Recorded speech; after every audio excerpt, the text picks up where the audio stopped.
মনোবীক্ষণ polyclinic, চিকিৎসার জগতে এক দশক। এখন এখানে সব বিষয়ে ডাক্তারবাবু একসাথে তলায়।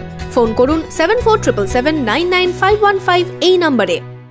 সালারে নাকা চেকিং এর সময় প্রায় 3600 বোতল নিষিদ্ধ কাপ সিরাপ উদ্ধার করল পুলিশ। ঘটনায় গ্রেপ্তার করা হয়েছে একজনকে। বৃহস্পতিবার রাতে একটি লরিতে তল্লাশির সময় এই নিষিদ্ধ কাপ সিরাপের বোতলগুলি উদ্ধার করে পুলিশ। শুক্রবার ধৃতকে 10 দিনের পুলিশি হেফাজতের আবেদন জানিয়ে বহরমপুর জেলা আদালতে তোলা হয়।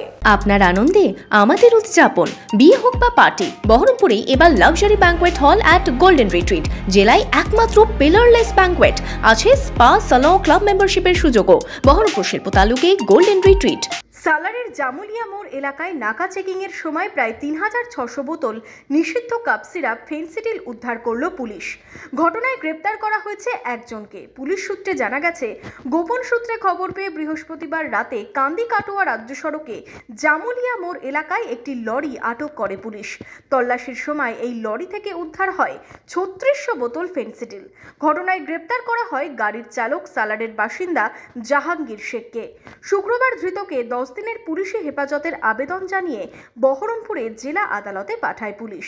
এই ফেন্সিডিল কোথা থেকে কোথায় নিয়ে আসা হচ্ছিল এবং কোথায় নিয়ে যাওয়া হচ্ছিল তা ধৃতকে জিজ্ঞাসাবাদ করে জানার চেষ্টা চালাচ্ছে পুলিশ।